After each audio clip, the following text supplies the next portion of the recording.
When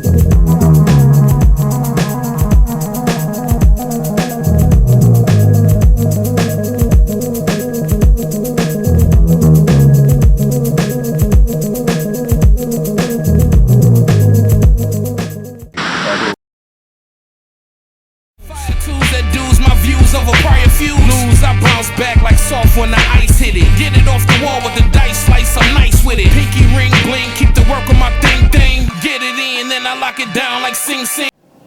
What up, everybody? Welcome to the Swigz Sinatra show. Over here with the one and only Bang Belushi, 1/4 of the Fat Killers from Detroit. You know what time it is. What up, Bang? You alright? What up, though, my brother? You good? What up? Yes, sir. Yes, sir. I'm happy to be on the first episode of the Swigz Sinatra show. It's fucking amazing. I'm drinking pop off, you understand?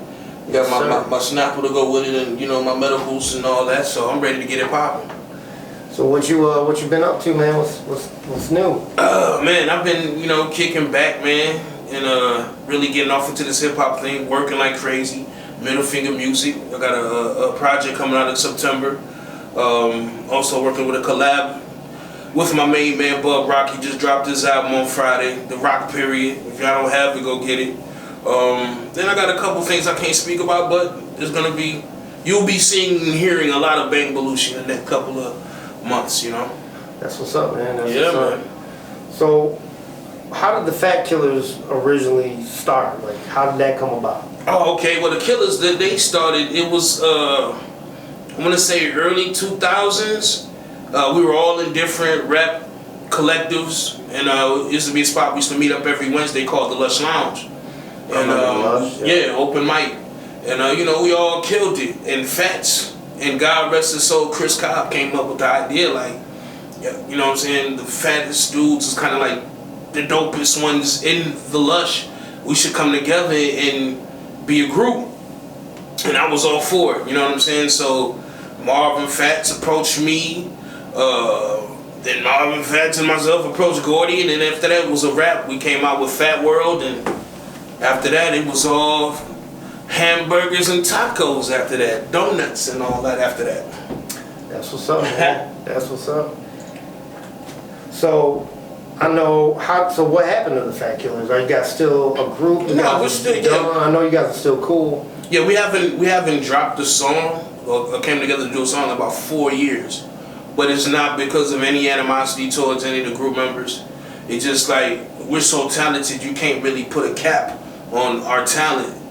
Everyone has the ability to put out projects. As you see, Marv drop a project, which he just dropped. Fat Father, what you see here, he just dropped a project. King Gordy's doing his thing with Bizarre. So there's going to be a time we come back together, form like Voltron once again, but we all had dreams and aspirations of being solo artists even before we did the Killers. Did we know the Killers would blow and be big? You know what I'm saying? Like it didn't know. You know what I'm saying? So that kind of put our solo stuff on hold. But now it's just like we just ready to explode in different aspects. So we're going to come together like Voltron very soon. That's what's up, man. Very soon. Yeah, because I know like the Fat Killers were like, when I stopped hearing about him, it was like, I know Marv won. Yeah. He moved on and started doing the freestyle battles and became like one of the biggest freestyle battlers around. Yes, sir. Yes, sir. And then after that, I knew like Fat Father was doing his solo projects. Mm-hmm. And then King Gordy was like in 8 Mile and that movie. Mm-hmm. And then he ended up doing like the horrorcore and all that stuff. Right. And then so like what did you end up doing? Like where did you go? I went off because I'm very close friends with Obi Trice. I went to do hype man work for him. You know what I'm saying, during this shady time. So like when everybody was doing what they were doing respectively, that was kind of like my thing. I would go hype him, and that's how I make my coin. That's how I make my name. We'll go do that. Go across the world, across the United States, drinking and eating and stepping to all the women and all, all that, you know what I'm saying? So yeah, that was my thing. I have to say that was a huge experience to do that. The very first tour I was ever on was the Rock the Mic tour in 2003. That was Jay-Z, Busta Rhymes, 50 Cent, G-Unit, Fabulous, Snoop Dogg. Like, this was my first tour. So this is where I was introduced to the rap game, which made me want the hunger for more. You know what I'm saying? I wanted more after seeing that. Yeah. So it was just, it's an amazing time. One of the best times of my life, man, like on the real, you know. So it'd be like sometimes I'd have to do a show with Obi in Cali, and we were Fat Killers on the D12 tour, and they'd have a show somewhere else. I would have to fly to that show, go do that show, fly back to go meet Obi. Like, it was just crazy. It was a whirlwind. Like, it was a very fun time for Detroit hip hop. Wow. For us to put our stamp across the world, doing what we was doing, you know. So when you toured with like D12, obviously, so you know Eminem? Have you met him? Yeah, of course. I've met, even with Eminem. It's not like Em is my buddy, but no, I know Em. Like, we've sat down, we've been to his house for parties and stuff like that back in the day. So yeah, Em is he's a regular guy, man. He's a regular guy for sure. Right, right. Have you ever did a song with him? Or Proof? You ever do a song with Proof for sure. Proof, yeah. Proof. Love Proof. God bless the dead. Proof. RP Big Proof. Proof is everything. Like, what you want to say, like how Nipsey was to Cali, that's how Proof was for here. You know what I'm saying? He kind of like was the bridge for any kind of hip hop, rap music situation in the city. He connected the dots. Everyone knew, everyone loved Proof. You know what I'm saying? He's always dropping. There's never a time that you'll be in Proof he's not dropping a gem on you. Something that you could walk away like, damn, and use that in your day-to-day life. Like, he's the ultimate big homie. You know what I'm saying? I love him forever for everything that he's done for Detroit hip hop. You know what I'm saying? And as a friend, you know what I'm saying? So, yeah, Miss Proof forever. Yeah, he's a good dude, solid dude. For sure. Did you ever work with Jay Dilla? No, but was very close to working with Jay Dilla. I believe at one point Dilla was gonna put like all the dope artists that was not signed yet. He was gonna do production for him, and so he picked, and I guess he had a list of who he had on it, and of course the Killers made it. Right. But I heard there was some rumblings about dudes that didn't make it. You know what I'm saying? Right, and that kind of like he did it to unify the city, not to separate it. And that messed him up. So he just was like, you know what? If y'all gonna bicker over who's on what, I'm not doing it. You know what I'm saying? So that never happened. But came about that close to being on a Dilla beat. And Dilla's like one of my favorite producers. Yeah, for sure. Like, brilliant mind. R.I.P. Dilla, man, one of the best to ever touch it, to do it. You know what I'm saying? On the producer side, like, amazing. But yeah, he's one of my favorites for sure. So I know on the way here we had talked about growing up in Detroit or here, and so like I always just thought you grew up like by Van Dyke in Detroit. But like where did you actually grow up? Yeah, man, I actually grew up in Inkster. I was born actually in Ypsilanti, St. Joe's. Then moved to Inkster, probably like 79. Moved from Inkster to Oak Park in 88. Coming up in Oak Park was cool because that's where I started to rap. Always had a love for hip hop. I thought I was gonna be a DJ. That was my thing. I wanted to be a DJ. I had a cousin, God rest his soul, he's gone, Rio, who put me up on my first album I ever heard was Slick Rick, The Adventures of Slick Rick. And I was gone. I was like, you gonna be a DJ, you gonna be a rapper. And that's how it was gonna be. And then fast forward years, I go to high school. Mind you, in my high school, I went to high school with Royce 5'9". I went to high school with Bizarre, Kid Vicious, you know what I'm saying? So, needless to say, the lunchroom freestyles, you had to be on point with it. And that's how I started rhyming, actually, was going to the lunchroom and seeing the love that these dudes were getting and the girls. So I was like, yo, I'm about to learn how to rhyme. Right. And I did, and I became one of the dopest in the neighborhood. And I'm not too big enough to say the first time I rhymed against Royce was at the park where everybody would meet every Saturday to go hoop and just hang out. And man, I thought I was ready. He was there with him and his mans. I want to say it was Junebug if it wasn't Trey Lee. Shout out to the both of them. Was up at the park. And boy, I ain't gonna lie, man. Royce, that was the first L I ever took. The first L I ever took, man. Royce been nice. I can't front him. Royce been nice, man. Shout out to Royce the 5'9". He been nice, you know what I'm saying? He served me. And then after that, Bizarre got wind of me rapping through my cousin who came from New York and went to Oak Park High, was in the same grade as Bizarre. Bizarre's a couple years older than me. And my cousin like, yo, my cousin could really get down. And Bizarre was like, yo, I need to meet him. And Bizarre met me and put me in the first little rap collective I was in, Galactic Dimensions. Was the first little rap collective I was in. And through that, I went to the hip hop shop and was hitting all these spots. And yeah, that's how I got into the city. Okay. With the rapping. Okay, so you came up with the hip hop shop and all. Yeah, that. for sure. Hip hop shop for sure. Hip hop shop. I was kind of like late because I was at the tail end because people started getting deals and right. you know what I'm saying, and stuff like that. But I remember the first time I got there, Proof was hosting, and Bizarre put a word like, yo, I got this dude. At the time, I went by Big Root. I wasn't even Bang. You know what I'm saying?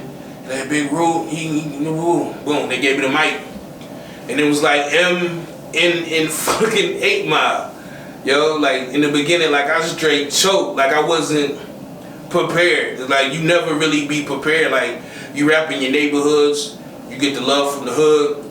But to be in the zone with the mic and have a crowd and be able to move the crowd, it's a whole different beast than just straight up rhyming. So I choked. But me choking then gave me what I needed to move forward. Like, you know what I'm saying? Like, you needed that motivation. Because you have everybody like, you nice. Once you hit some adversity, you know how to deal with it. I know how to deal with the adversity. I took 2 L's by the time I became nice. And then after that, it was over with. It was like over with. Like, I really stepped my rhyming game up. And then I got in trouble. Got locked up in 99. And then when I came out of county jail, I was signed by Michael Westbrook, who played for the Washington Redskins. One of his homies grew up with one of my big homies in my neighborhood. And they told him about me and like, let's sign him. So as soon as I came home from county jail, I had a check for $3,000 and they took me to Al Wassam and we tore Al Wassam up, man. Bought all the big and tall shit I could get out of Al Wassam. Yeah, man, we did it big. And then honestly, that's how I met Hex. I met the Almighty Dreadnoughts in that same hookup. Okay. Yeah, you know what I'm saying? And then to get me out of trouble, they like, this was funny, because I used to get a lot of trouble in my neighborhood. So they like, yo, you can't get in trouble, you can't go back to the county. We gonna move you to the hood on the north end. You know what I'm saying? Right, like, fuck it. So I moved with these 2 producers, not in North End and on Schoolcraft. And that's how I meet Obi. Because as soon as I get on Schoolcraft, I'm rhyming anybody that will listen. So the dude that was popping in their hood was Obi. So everybody telling Obi, it's this big dude on Schoolcraft, boy, he this, that, and third, da-da-da-da. So Obi like, yo, he get at me like, yo, we gonna meet up, do this, that, okay, bet. So we gonna head up, bar for bar, line for line. And we like, shit. We just reach a point after about an hour, 2 hours, like, yo, you nice. Who you fuck with? Like, who's your favorite rapper? He like, Redman. I'm like, yo, that's my favorite rapper. And we became like very close friends from that day forward. And then that's how I hooked up with him. And the rest is history. That's what's up. The rest is history. So you and Royce, you guys ever do a song together? No. Never did a joint with Royce. Like Royce, I mean, even when we was kids, like his dad used to coach my little brother, and like basketball. I played basketball rec, yeah. I used to play basketball. You know what I'm saying? I used to play ball. Right. So yeah, as a kid, like I knew him even before I knew he rapped. You know what I'm saying?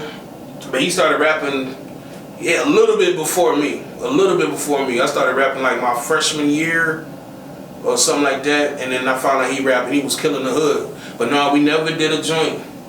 If we did a joint, it could have been DJ Butter, if I'm not mistaken.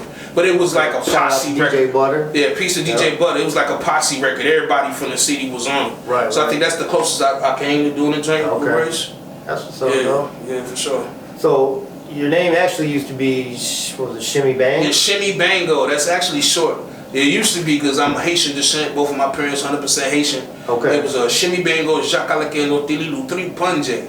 That way too much. That way too much, you know what I'm saying? So condensed it to Shimmy Bango. And then I rocked Shimmy Bango for a long time. Yeah. And then for a minute, I fell out of love with hip hop, with the scene, you know what I'm saying, of hip hop. And I was like, fuck, I walked away from hip hop for a minute. When was that? It had to be right like 06-ish, 05-ish maybe. This was like after the touring and all that. Yeah. Because I felt like, you know what I'm saying, like damn, ain't shit popping for me. I don't want to be a hype man, you know what I'm saying, my whole hookup, you know what I'm saying. And I'm thinking people are doing stuff for me. Like the music business is a whole clusterfuck if you're not hands on with it, which I've learned. So I wanted to like step away from it for a minute. So I did for like 3 or 4 years. So the whole change to Bang Belushi is an ode to Animal House Belushi, you know what I'm saying? Right. And I took that, I kept the Bang, put Belushi under it just to reinvent myself. And it fit perfectly, you know what I'm saying? So that's what I did to reinvent myself. And I think it's working. I think it's working, you know what I mean? I've been on hiatus. Hi haters, I'm back with foul mouth. Music by foul mouth, it's bang bitch. Make sure it's cheese on my sandwich. It's still FK to the death day. Niggas ain't recognize the bridge card, so I'ma go hard like my dick on Seagram's. Bitch, you see him wild like the hair on the weekend. Can't feel my face, it's the pop off. On cats I pop off like heaters on Van Dyke. Look at my damn Nikes, the colorway looking like a box of. And you got the album here, Adventures of Bang Belushi. Yes, sir. Yes, sir. The Animal House remake. What made you roll with that? Like, I know you said you were a fan of Belushi. Yeah, man. What made you roll with that for the whole album and everything? Like, if people know me, they know my whole existence is pretty much in line with the whole Belushi thing, the whole Bluto character that he played in Animal House. Right. The stuffing of the mouth, the drinking, the heavy drinking and all that. So it kind of aligned with what I was about as a person in real life. So I just was like, yo, I'm running with it. And, you know, came up with that album with Foul Mouth. Shout out to Foul Mouth, shout out to Pat, man. Middle Finger Music, you know. And we put together, I think, an amazing, my debut album as a solo artist. You know what I'm saying? So how'd you meet up with Middle Finger Music? How did that come about? So like here you are, you're in Fat Killers, and then you're touring with all these people, and then all of a sudden now you're with Middle Finger. Like, how did that transition occur? Yeah, during my hiatus from the game, I was interacting still with the homie Dagda. Shout out to him. Okay. And he asked me, yo, Dagda, what up? Little Nasty, what up? Little Nasty, what up, man? To host a show for him. And I was like, yeah, I'll do the show thing, you know what I'm saying? Because deep down, I'm a rapper, I'm a hip hop guy, so you know, I still got love for it, I just wasn't doing it. Right. So I hosted the show for him, and I think I met Pigpen. Shout out to him. Yeah, I met Pigpen. He actually made the beat for the intro of this show. Pigpen, you know what I'm saying? I met him, and I think I heard some of the music there. Somebody was rocking one of his beats, and I was just like, fuck it. What's up with your beats, you know what I'm saying? And he was just down the third, there's some link up here. So I was like, yeah, so he hit me up, like, meet me at Foul Mouth House. So I was like, alright, cool. So met him at Foul Mouth, listened to Pigpen's beats, and Foul Mouth was like, yeah, I make beats too. But what's funny, Foul Mouth played the beats, and I was just like, in my head, like, yo, these beats are horrible. Like, Pigpen is killing you right now. In my head, I ain't telling that. But that's what it was. Then a couple months go by, Pigpen, I never got the beats from Pigpen. And I got a call from Foul Mouth out the blue, like, yo, stop through, you know what I'm saying? Come through, this, down the third. And then this time I came through, he had bangers. And I was like, yo, let me rock this, let me rock this. So I went home, wrote, came back, and then we ended up doing like 2 or 3 songs the first little real session with him. And we became real tight and close since then. And it became, the Adventures of Bang Belushi became of those first interactions. Blow It Every Day was like the 2nd song I recorded for the project. So, yeah, shout out to Foul Mouth, man. One of my closest friends, you know what I'm saying, in real life, you know what I'm saying? So, I'm gonna take a drink to that, my mans. What up, Foul Mouth? What up, Pat? Everybody at the Middle Finger Camp, what up, what up? Yeah. So yeah, I mean, I noticed like you do a lot of like boom bap rap with those type of beats, so yes, it makes sense that you and Foul Mouth and even Pigpen, it makes sense. For sure. I mean, do you ever venture off to like, you know, like the Sada Babies and the T Grizzlies and those type of sounds, or do you strictly just do the boom bap? I mean, what? I'll do it just to be like, just to show that I'm like water. You know what I'm saying? I could form into any shape when it comes to music. I don't prefer to. Big up to those guys for doing it. It's hard to do. Like, I'm being honest, like I tried to sit, cause I come, like you said, from boom bap, from hip hop. Yeah. That's how I'm trying to do some trap stuff or some Detroit style. Yeah. It is hard to do. You think it's easy. No disrespect to anybody doing it. It's hard for me to do. So I have a couple of songs like that. I think one will make my next project, just so I can show you the well-roundedness of my skills as a rapper. But yeah, I'm strictly hip hop, like to the core. Right. To the core, like I'm a hip hop guy, so yeah. 'Cause I mean, I would say there's kind of like a line between there's the street rap of Detroit, and then there's the lyrical hip hop part. Like it's two different lanes, and it seemed like those are the two things that been popping off. But I mean, boom bap, it seemed like, you know, after Dilla and Proof and all that, it seemed like you kind of, I don't want to say it fizzled away, but you didn't hear it as much. It seemed like I said, the T Grizzlies, Sada Babies, and all that. It seemed like it started to really take off. I mean, what do you think about the boom bap? Do you think that's starting to take off again? Or? I honestly think the boom bap never left. I just think it was almost a light that was taken away from it. Because this artist from Detroit that are the biggest names in that genre, they just don't get a light. And I'm talking like Elzai, Guilty, Black Milk. You know what I'm saying? Like, they're huge names. Bodie James, you know what I'm saying? They're huge names, they just don't get that light put on them because the game kind of flipped in a way where it's all about money. And you know what I'm saying? Like, the light is put on them. But we still got guys that's out here just killing it, that's as big as the guys that the T Grizzlies of the world. And then you have some guys that's able to do both, like Stretch Money, shout out to him. Like, he could do both real well. He's like, a lyrical street, right? Exactly. He could survive in any realm of hip hop. So, yeah, I mean, Detroit is in a good place, music wise. I'm not even gonna categorize it as hip hop. This music wise, we're in a good place. It's a lot of, from producers to singers to rappers. Yeah, we doing our thing, and we've always held it down. Even go back to Motown. So, yeah, Detroit is doing their thing, man. Michigan as a whole. Coming up, did you listen to like Esham at all? Were you ever into like horrorcore at all? Or I know like King Gordy's like he's heavy into it. Not really. Esham, I heard because I had friends bumping Esham. Yeah. But yeah, I was never like, yo, I need to get to Esham or this, that, and the third. Like, when I was younger, my ear was very stubborn. Like, if it didn't come from New York State, I probably didn't listen to it. But as I got older and started hearing like the West Coast, down south, my ear got a lot better, and I'm more in tune with hip hop music as a whole. Right. But yeah, not in my early stages, never.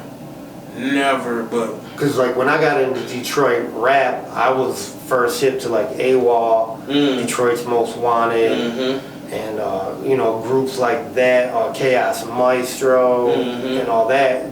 To me, was Detroit. And then like I didn't really start hearing like lyrical, like real hip hop till like Five Ella, Jules, Proof. Yeah. Then I got the Eminem Infinite I remember cassette, that. Yep. You know what I mean? And then I started, okay, now I'm starting to hear that type of shit. Paradigm. Yes. You know, then I started hearing into the lyrical side of things in Detroit. But it took a while. First it seemed like it was more of a street, hardcore, Awesome Dre, you know, it was more like that. And but then like with them J Dilla beats, because I was listening to a lot of J Dilla and not knowing that it was J Dilla from Detroit, like the Far Side beats, Shot Call Quest and stuff like that, like Common, I think it was Common. Yeah. Like I didn't even know that those are like some of my favorite songs and beats, but I didn't know that the dude that was making them was from Detroit at that time. Till later on, then I caught on to the whole J Dilla thing. House Shoes, you know, seeing him spin, I learned a lot from actually big old House Shoes, man. That's my guy, OG House Shoes. That's shout out to him, man. I was introduced a lot of the hip hop because of House Shoes. You know, St. Andrews days back then. Yes, man. So then once I started listening to that, I loved both. I was into both. I even listened to a little bit of the horrorcore, but I was more, you know, I loved the hip hop. Yeah. You know what I mean? And then, because I knew Fat Killers, they came out, you guys came out with Too Fat, Too Furious, right? Yeah, those are the mixtapes, yeah, for sure. The mixtapes, and then you had the album, what was Look Who's Coming to Dinner? Guess Who's Coming to Dinner, yeah. I Guess Who's Coming to Dinner. Yeah. And so were those the only albums you guys put out? Yeah. Well, no, actually, I want to say in like 2008, 2007ish, we dropped the FK EP. FK? Yeah, just FK EP. Okay. Oh, okay. So Fat Killers. Fat Killers, EP. yeah. Okay, Fat Killers EP. We dropped that. All right. Now, that was the last body of work. It had like 8, 7 joints on there. Yeah, a lot of people didn't. I don't think they got that one because I think we did that one. Might have been just for the horrorcore fans, actually. Okay. You know what I'm saying? Dealing with Gordy, but there's some bangers on there though. Shout out to Chains and Peace of Mind who put in a lot of work. Yeah, on that project. Killer producers. Yeah. That's what's up. Well, we're gonna go to a little commercial break real quick, and then we're gonna come back with some more of Bang Belushi. We'll be back. Middle Finger Music. Yeah. Bang Belushi, been banging coochie. I get in the game, y'all best pray for Karuchi. I'm the popper, pop off, poppin', pissin', pistol, piston, pitchin', keep it pimpin'. In the hood, I'm a tiger.